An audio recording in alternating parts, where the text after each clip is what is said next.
رو رو کے دعا مانگتے رہتے ہیں اور ان کی دعا بھی قبول نہیں ہو رہی ہوتی. دعا کا ایک سلیقہ ہوتا ہے, ایک طریقہ ہوتا ہے. دیکھیں جس طرح آپ میڈیکل اسٹور جاتے ہیں نا, وہاں ہر طرح کی دوائیں موجود ہیں. اگر سر میں درد ہے ڈسپرین لیں گے, ٹھیک ہے, دل میں درد ہے اسکارٹ پلس اسکارٹ لیں گے. آپ ضروری نہیں ہے کہ سر میں درد ہے تو دل کی دوا لے لیجیے. پروموشن کیے جا رہے ہیں چینل میں بیٹھ کے, ان کی دوائیاں بیچی جا رہے ہیں. آپ قرآن شریف میں ہر چیز کا علاج, اب تو چینلوں پہ لوگ پیسے دے کے آ رہے ہیں, جو دل چاہے کہہ رہے ہیں. صحیح روایت, غلط روایت. ابھی ایک پچھلے چینل پہ 2 دن پہلے غلط روایت پڑھ دی کہ میں حیران ہو گیا, سحری نشیات میں دیکھ رہا تھا, بہرحال کوئی فون بھی نہیں آیا وہاں پہ. تو بہرحال مقصد یہ ہے کہ کلام پاک میں بھی ساری دعائیں ہیں, لیکن ہمیں جس طرح آپ میڈیکل اسٹور میں جاتے ہیں نا, تو اس سے پہلے ڈاکٹر کے پاس جاتے ہیں کہ ڈاکٹر صاحب مجھے دوا لکھ دیجئے. تو ڈاکٹر صاحب آپ کی کنڈیشن دیکھتے ہوئے وہ دوا لکھتے ہیں کہ آپ میڈیکل اسٹور سے یہ لے آئیں. ایک درد کی کئی دوائیں, لیکن آپ کو کون سی سوٹ کرے گی یہ ڈاکٹر بتائے گا. ٹھیک ہے. اسی طرح قرآن مجید میں ساری بیماریوں کا علاج ہے. بیماریوں کے لیے بھی آیتیں ہیں, تندرستی کے لیے بھی آیتیں ہیں, غربت کی مٹانے کی بھی آیتیں ہیں, سوریں, سب کچھ ہے. لیکن آپ کو یہ معلوم ہونا چاہیے کہ کون سی سورہ, کون سی آیت پڑھنا آپ کے لیے مناسب ہے. ٹھیک ہے. تو اگر آپ پریشان ہیں, آپ کے تنگ دستی ہے, روزگار کا مسئلہ ہے, سورہ واقعہ پڑھ لیجئے.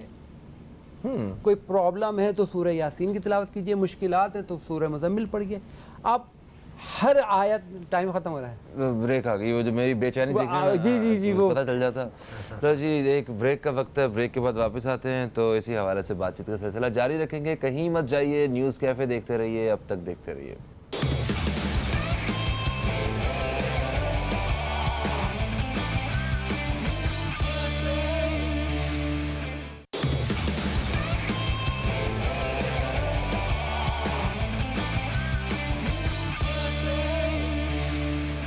Welcome back. آپ دیکھ رہے ہیں نیوز کیفے. دعا کی اہمیت کے حوالے سے آج ہم بات کر رہے ہیں اپنے پروگرام میں. مولانا محمد علی رضوی صاحب سے بات ہو رہی تھی. تو سر ایک جملہ اور کہہ دوں کہ ضروری نہیں گھنٹوں ہم دعا کرتے رہیں تو ہماری دعا قبول ہو جائے گی. حضرت نوح علیہ السلام نے کہا انی مغلوب فانتصر. 3 لفظ ہیں, پروردگار میں مغلوب ہو گیا, تو میری مدد کر. تو مدد, نصرت مانگنے کے لیے خلوص دل سے آپ اللہ سے مدد مانگیں. 2 سیکنڈ لگیں گے, آپ یہ پڑھ لیں صرف, آپ کی مدد ہو جائے گی, آپ کی مشکلیں حل ہو جائیں گی. آپ اللہ کو پکاریں تو صحیح. ہم دوسروں کو دلوں کے حال تو جانتا ہے. جی جی جی, ہم نے اللہ کو پکارنا کم کر دیا ہے, لوگوں کو پکارنا زیادہ شروع کر دیا ہے. ہم اس طرف زیادہ آ گئے کہ وہ مسئلہ حل کرے گا. وہ ارے جو سارے مسئلے حل کرنے والا ہے وہ تو ذات پروردگار ہے. جب تک ہم اس کو نہیں پکاریں گے. حضرت یونس علیہ السلام مچھلی کے پیٹ میں ہیں. اللہ قرآن پاک میں کہتا ہے اگر یونس علیہ السلام ہمیں نہیں پکارتے تو قیامت تک حضرت یونس علیہ السلام مچھلی کے پیٹ میں رہتے. اللہ اکبر. قرآن شریف کی آیت, حدیث ہے, روایت نہیں ہے, کوئی قید ضعیف ہے. قیامت تک, یعنی قیامت تک مچھلی بھی زندہ رہتی, قیامت تک حضرت یونس علیہ السلام بھی مچھلی کے پیٹ میں رہتے. لیکن انہوں نے اللہ سے دعا کی, اللہ نے انہیں مچھلی کے پیٹ سے باہر نکالا. تو معلوم ہوا دعا کی کتنی اہمیت ہے. آیت کریمہ ہے نا, جی جی, لا الہ الا اللہ انت سبحانک انی کنت من الظالمین, یہ انہوں نے پڑھا ہے. اور مشکل کے لیے لوگ اسے پڑھتے بھی ہیں اور کافی بہت فائدہ بھی ہوتا ہے لوگوں کو اس حوالے سے. ویسے یہ ہے کہ بزرگوں نے فرمایا کہ اگر بندہ سجدے میں سر رکھ کر جو دعا مانگے نا, وہ دعا بھی جلدی قبول ہوتی ہے. اور خاص کر کے اگر اس طریقے سے مانگے کہ سجدے میں سر رکھ کر اگر آیت کریمہ کو 40 مرتبہ پڑھیں اور اس کے ترجمے کو ملحوظ رکھتے ہوئے پڑھیں, اس کے بعد جو ہے پھر وہ بندہ جو ہے وہ پھر جو دل سجدے میں جو دعا مانگے وہ دعا قبول ہوتی ہے. اچھا, جب دعا ہم مانگتے ہیں نا, سجدے میں جا کے بھی دعا کی جا سکتی ہے, ہاتھ اٹھائے بغیر. یہاں اس کی ہے 3 حالتیں. اچھا, ایک ہے فرض نماز, اس میں سجدہ. ایک ہے نفل نماز, اس میں سجدہ. اور ایک ہے ویسے الگ سجدہ, نماز کے بعد الگ سے سجدہ ہے نا, الگ سجدہ. ایک ہے فرض نماز. فرض نماز کے بعد جو فرض نماز میں جو سجدہ کریں گے اس میں آپ تسبیح پڑھیں گے. اچھا, نفل نماز جو ہے نا, اس میں جو آپ سجدہ کریں گے اس میں آپ عربی زبان میں دعا مانگ سکتے ہیں. اعلیٰ حضرت عربی زبان میں, جیسے ربنا حب لنا من ازواجنا ذریاتنا قرۃ اعین. نماز کے اندر اگر نفل نماز پڑھتے ہوئے اگر نماز کے اندر اگر سجدے میں جا کر اگر آپ دعا کرنا چاہیں تو دعا کر سکتے ہیں, مگر وہ دعا آپ جو ہے عربی زبان میں مانگیں گے, اردو میں نہیں, مگر اس حالت سجدے میں. اور اگر اس کے علاوہ اگر ویسے ہی اگر آپ اردو زبان میں دعا مانگنی ہے تو وہ الگ سجدہ کریں گے جو نماز میں نہیں ہوگی, الگ سجدے میں. اس میں آپ آیت کریمہ پڑھنے کے بعد آپ دعا میں جو مانگنا چاہیں وہ اللہ تعالیٰ سے مانگ سکتے ہیں. ایک بات. دوسرا, جب ہم دعا مانگتے ہیں تو ہم کہتے ہیں اللہم صلی علی, پہلے ہم اللہم کا لفظ استعمال کرتے ہیں. یہاں پر حضرت امام حسن بصری فرماتے ہیں کہ اس کا معنی اے اللہ، اور اس اسم کے اندر یہ تاثیر ہے کہ اللہ کے تمام اسماؤں کی تاثیر اس لفظ کے اندر آ جاتی ہے. تو اگر کوئی اللہ، ویسے اگر کوئی ڈائریکٹ کوئی کہے یا رحمان کہہ کر دعا مانگے، کوئی یا رحیم کہے، اور کوئی خالی اللہم کہے، تو اللہ کے تمام اسماء جو ہے نا اس کی تمام صفات کی تجلی اس میں آ جاتی ہے اور بندہ دعا مانگتا ہے. اور پھر جب دعا مانگی جائے تو بزرگ فرماتے ہیں، اعلیٰ حضرت فرماتے ہیں کہ جب درود شریف پڑھے تو درود شریف وہ ہے جو خدا کے بارگاہ میں ضرور قبول ہوتا ہے، وہ رد نہیں ہوتا. مگر درود جب اول بھی درود ہو آخر بھی درود ہو تو درمیان میں ہو وہ رد نہیں ہوتا، وہ تو جانا ہی ہوتا ہے بارگاہ میں جانا. اچھا، سوال کا وہ حصہ دوبارہ سے میں اپنا ریمائنڈ کرواتا ہوں. اس میں کچھ لوگوں کی دعائیں جلدی قبول ہو جاتی ہیں، کچھ کی نہیں ہوتی. ٹھیک ہے، تو اب جن کی نہیں بھی ہو رہی ہوتی تو وہ مطلب ایسا نہیں ہوتا کہ وہ بڑے گناہ گار لوگ ہوتے ہیں، بڑے اچھے لوگ بھی ہوتے ہیں، اللہ تعالیٰ کے بڑے قریب لوگ، یا شاید اللہ تعالیٰ چاہتا ہے کہ وہ میرے ساتھ رابطے میں رہیں. کچھ اس حوالے سے حدیث شریف میں آتا ہے، حضور فرماتے ہیں بعض دفعہ اللہ تعالیٰ کو کوئی انداز، کسی کا انداز بہت پسند آتا ہے، وہ گڑ گڑا کر گریہ وزاری سے مانگتا ہے تو اللہ جبرائیل سے فرماتے ہیں اس کو قبول نہ کرو تاکہ یہ مانگتا رہے، اس کی یہ ادا ہمارے سامنے جاری رہے. تو یہ اللہ تعالیٰ. اور پھر کوئی ایسا بندہ جو اللہ کو پسند نہیں ہوتا اور وہ جب مانگتا ہے تو اللہ تعالیٰ فرماتے ہیں اس کو دے دو، یہ نہیں مانگے. تو اسی لیے بعض دفعہ ایسا بھی ہوتا ہے کہ بعض بندے کی دعا قبول جلدی ہو جاتی ہے اور بعض دفعہ نہیں ہوتی. ایک تو سبب یہ ہے. دوسری بات یہ ہے کہ قرآن فرماتا ہے کہ وَإِذَا سَأَلَكَ عِبَادِي أَنِّي فَإِنِّي قَرِيبٌ أُجِيبُ دَعْوَةَ الدَّاعِ إِذَا دَعَانِ. محبوب جب میرے بندے میرے بارے میں آپ سے سوال کرتے ہیں تو آپ فرما دیجئے میں قریب ہوں، اور جب کوئی دعا کرتا ہے تو میں اس دعا کو قبول کرتا ہوں اور اس کا جواب دیتا ہوں. مگر خالی قرآن کی آیت یہاں تک ہوتی تو پھر تو یہ شرط لگ جاتی کہ جو دعا مانگے وہ قبول ہونا چاہیے، کیونکہ اللہ کا دعویٰ ہے کہ میں قبول کرتا ہوں. مگر اللہ رب الجلال نے آگے فرمایا فَلْيَسْتَجِيبُوا لِي، وہ میرا بھی جواب دے، وہ میرا جواب دے میں اس کا جواب دوں. وہ بندہ ہو کر رب کو جواب نہ دے اور وہ خالق اور غنی ہو کر اس کا جواب چاہیے، تو اس کا مطلب یہ ہوا کہ بندہ رب کی مانتے جائے، رب اس کی مانتا جائے. بالکل ایسا. اور بابا فرید گنج شیخ رحمۃ اللہ علیہ کہتے 40 سال تک میں رب کی مانتا رہا، اب جو دل میں خیال آتا ہے رب میری وہ بھی مان. واہ واہ واہ واہ، سبحان اللہ سبحان اللہ. اچھا سر، یہ اصال ثواب کے حوالے سے بیان کیجیے گا کہ اگر جو ہمارے وہ عزیز جو اس دنیا میں نہیں ہیں ان کے لیے اگر ہم نے کیا یہاں بیٹھ کے کچھ کر سکتے ہیں، پڑھ سکتے ہیں، اگر خود پڑھا کوئی عبادت کی ہے تو کیا ان کو ثواب بخش سکتے ہیں؟ جی بسم اللہ الرحمن الرحیم. فقہ جعفریہ کے مطابق تو پہنچتا ہے. اگر ہم کسی کے لیے قرآن شریف بخشیں اور اس کو اصال کر دیں، یا کوئی دعائیں اس کو پڑھ کے اس کو اصال کر دیں، یا اس کے لیے کوئی محفل کریں اور اس محفل میں ذکر خیر ہو وہ اس کو اصال کر دیا جیسے مجلس وغیرہ، تو یہ اس کا ثواب اس کو پہنچتا ہے. اچھا پہنچتا ہے ثواب. ٹھیک ہو گیا جی. اب قرآن خود کہتا ہے، ایک رہنمائی کے حوالے سے انہوں نے بتایا فقہ جعفریہ کے حوالے سے، تو مجھے نہیں پتا یہ کون سی ہے، مگر اس حوالے سے بھی بتا دیجیے. سنت والجماعت، وہ اس میں قرآن فرماتا ہے ربنا اغفر لنا ولاخواننا الذین سبقونا بالایمان. اے اللہ، خود قرآن کہہ رہا ہے کہ اے اللہ ہماری بخشش کر دو اور ہمارے وہ بھائی جو سبقت لے گئے ایمان میں اور پہلے دنیا سے فوت ہو گئے ان کی بخشش کر دیں. تو اس آیت مقدسہ سے علماء نے کہا کہ قرآن پاک سے باقاعدہ ملا کہ بخشش کی دعائیں مانگ سکتے ہیں. جب بخشش کی دعائیں مانگ سکتے ہیں تو ان کے لیے اور بھی دعائیں مانگی جا سکتی ہے. اور حدیث شریف میں آتا ہے کہ ایک بندہ قیامت کے میدان میں اٹھے گا کہ یہ کہاں سے آگے میری نیکی نہیں کی، تو کہا جائے گا کہ تمہارے اولاد نے تم کو بڑھ کر بخشا ہے. تو اس طرح ان کا ثواب بھی پہنچتا ہے. اور حدیث شریف میں آتا ہے کہ کئی ایسے لوگ جب دنیا سے جائیں گے ان کا گناہ کا نامہ اعمال بھرا ہوا ہوگا، نیکیوں کا خالی ہوگا، مگر جب قیامت میں اٹھیں گے تو نیکیوں کا بھرا ہوگا اور گناہوں کا خالی ہوگا. پوچھیں گے کیسے؟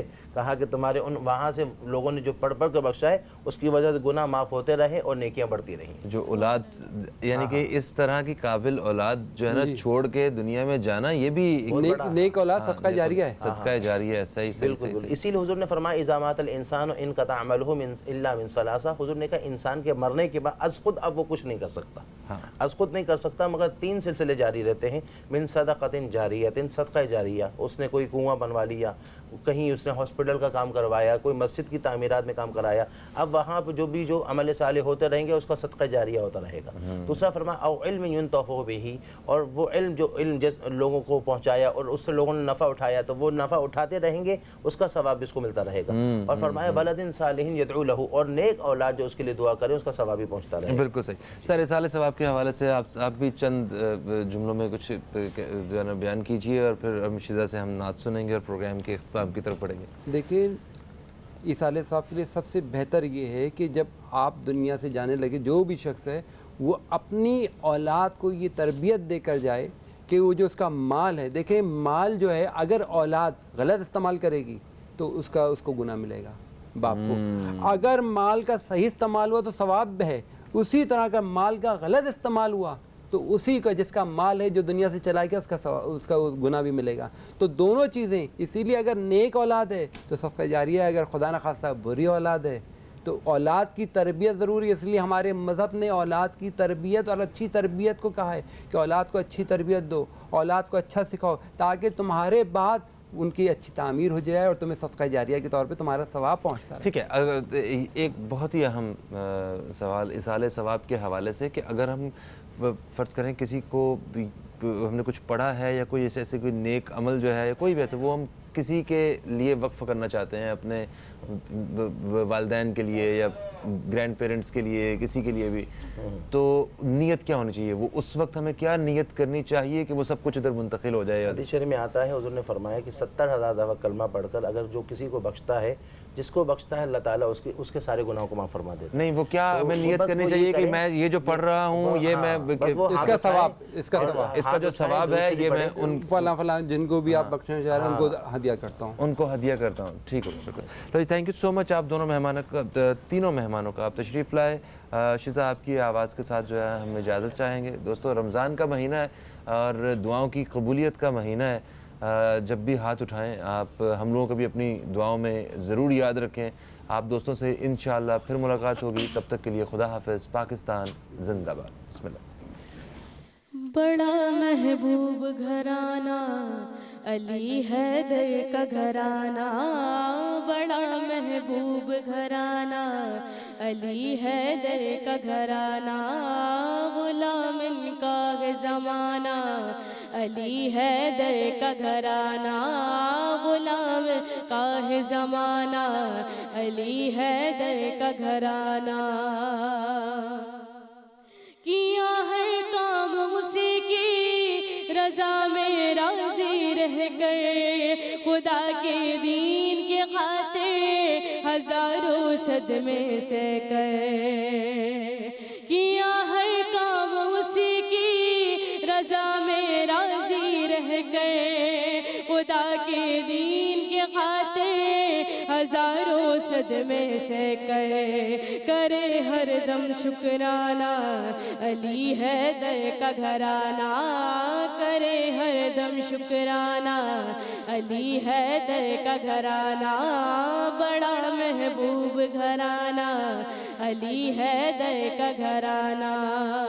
سماعت فرمائیے گا، علی حیدر کا گھرانہ نانا کے دین کو کیسے بجاتا ہے کہ کبھی منبر پہ چڑھ کے، کبھی میدان میں لڑ کے، کبھی نیزے پہ چڑھ کے، کبھی خطبے پڑھ کے، کبھی منبر پہ چڑھ کے، کبھی میدان میں لڑ کے، کبھی نیزے پہ چڑھ کے، کبھی خطبے پڑھ کے، سکھائے دین بچانا علی حیدر کا گھرانہ، سکھائے دین بچانا علی حیدر کا گھرانہ، بڑا محبوب گھرانہ علی حیدر کا گھرانہ، پکارا جب مشکل میں انہوں نے کی لجپالی۔